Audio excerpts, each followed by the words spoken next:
for a Next News special report. Tonight we're tearing the mask off the media's disgraceful bias. Imagine a crisis so severe that even the staunchest supporters can't ignore it. That's what's happening at our border. But here's the twist. While the media finally admits there's a crisis, they're playing a dangerous game of selective hearing. They're tuning out key voices that challenge the narrative they're comfortably settled into under the Biden administration. It's a story of double standards, of silenced criticism, and of a media landscape that's lost its compass. So why are they ignoring the Republican outcry? And what are they afraid that you'll hear? By the end of this report, you'll see the full picture they don't want you to see. And trust me, you don't want to miss my final thought. It's going to tie everything together in a way that matters to every American.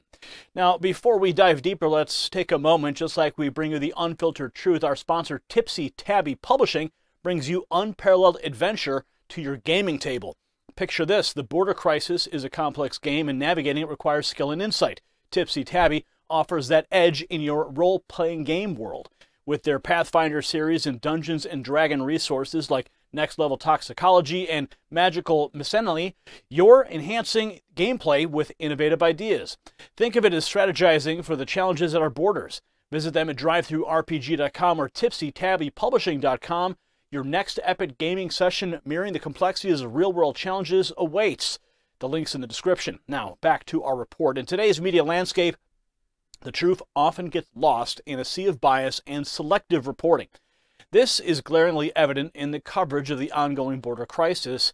And under the Trump administration, every move was scrutinized, every decision a headline.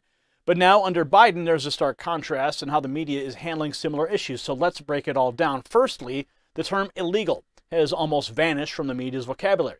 The left has triumphantly shifted the narrative to migrants needing processing.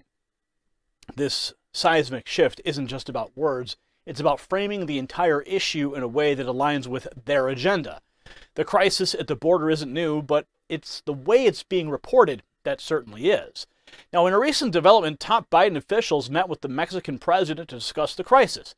This meeting came as Democrat mayors from major cities raised alarms about the federal government's inadequate support in handling the influx of migrants. The media's coverage, predictably one-sided. The word illegal is carefully avoided, and the focus is on challenges faced by these cities, not the policies that led us here. Now let's talk about the missing piece, Republican criticism. It's as if GOP voices have been muted. The only opinions you'll hear from are the Democrats or the migrants themselves. For instance, CBS Mornings brought in John Sandweg, a former acting ICE director under Obama, as an expert. But they conveniently left out his political affiliations. This omission is a subtle yet powerful way to sway public perception, presenting a biased viewpoint as a neutral analysis. See for yourself. Secretary of State Antony Blinken met with Mexico's president yesterday. Christina Ruffini has more from Washington. Christina, good morning. Let me ask you, are there any signs of progress? Good morning, Vlad. Well, following the meeting, a senior administration official said progress is being made, but that this isn't a problem the U.S. and Mexico can solve on their own, and that most of this meeting focused on work the two can do in the region together. Migrant crossings are multiplying at the southern border, reaching record levels. How to address it was why the Secretaries of State and Homeland Security traveled to Mexico Wednesday for more than 2 hours of talks with President Andrés Manuel López Obrador. The Biden administration wants Mexico to do more to stop migrants before they get to the U.S. And Mexico wants the U.S. to help address root causes, including poverty and violence in Latin American nations. If Mexico cut off cooperation tomorrow, we'd be in deep trouble in the United States. John Sandweg is the former acting director of U.S. Immigration and Customs. And I think the U.S. is pitching that this is a regional problem, not just a United States problem, that we need to work together on this, and that there are investments that we're prepared to make either in Mexico and in Latin America to help solve this crisis. But more may need to be done as a new caravan of an estimated 8,000 men, women, and children are heading north through Mexico to the U.S. We want help, says this mother from Venezuela, and an education for our children. And while border communities are bearing the brunt, the impact of the immigration influx is straining resources across the country. We expect the surge to intensify in the coming days. New York has received about 100,000 migrants in the last year, many of them bused there by Texas Governor Greg Abbott. And yesterday, New York City Mayor Eric Adams joined fellow Democratic mayors from Chicago and Denver to ask Washington for help. The federal government must take responsibility and lead on this humanitarian crisis instead of leaving it for cities and localities to handle. Of course, it's going to be hard for those cities to get the help they say they need because Congress has still not approved border security funding, part of a larger package that's on their desks waiting for them when they come back to work in January. Michelle. Now, in the clip you just saw, CBS skews the narrative. No mention of Republican concerns, just a one-sided view.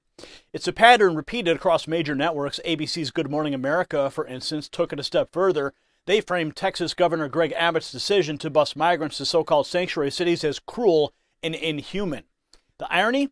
These cities proudly declare themselves sanctuaries for illegal immigrants, yet, when faced with the reality of their policies, they cry foul. Watch. Good morning, So this is the Port Authority in Manhattan. This is where these buses are now required to drop off the migrants at specific times with specific notice. But the mayor here and several other leaders of really prominent cities say they need substantial federal help as this problem keeps growing. December's now on track to have the highest number of Border Patrol apprehensions ever, according to Customs and Border Protection data. The agency reporting on average nearly 10,000 apprehensions a day over the last week. And this morning, a trio of mayors from New York City, Chicago, and Denver are all calling for federal support responding to the national immigration crisis, accusing Texas Republican Governor Greg Abbott of cruel and inhumane politics, busing migrants across the country.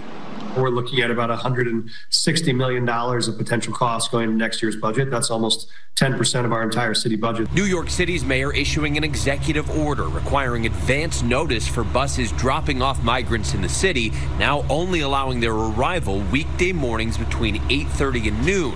This as officials Wednesday shuttled hundreds of people to overcrowded shelters throughout the city. To be clear, this is not stopping people from coming, but about ensuring the safety of migrants and making sure they can arrive in a coordinated and orderly way. The mayor's office says more than 7,000 asylum seekers have arrived in New York City in just the last 2 weeks. Earlier this week, hundreds of asylum seekers were flown to the Northeast, forced to stop in Philadelphia due to bad weather. On Wednesday, Secretary of State Antony Blinken visiting Mexico, meeting with the president there to discuss the historic levels of migration. A source familiar with the talk says the U.S. is hoping to find ways to convince Mexico to do more, to ramp up immigration enforcement on its side of the border, and discuss incentives to encourage people to stay in Mexico rather than cross into the U.S. The talks come as another large caravan of thousands of people slowly advances north through Mexico, headed toward the southern border. The leaders of the group, reportedly made up of people fleeing Central America, are carrying banners which read, "Exodus from poverty." As you just witnessed, ABC's coverage is not just biased, it's hypocritical. They describe illegal aliens as asylum seekers and completely ignore the Republican perspective. This isn't just about differing viewpoints, it's about a deliberate suppression of any narrative that doesn't align with their agenda. Now, the media's portrayal of this border showdown is misleading. It's not a showdown between Democrats and Republicans, as they would have you believe. It's a crisis that affects every American, yet the full story isn't being told. The media's failure to present a balanced view to include Republican criticism is a disservice to the public. Let's delve into the consequences of this biased reporting. By silencing Republican voices, the media is effectively shaping public opinion to favor one side. This isn't just about immigration, it's about the integrity of our republic. When the media picks sides, democracy suffers.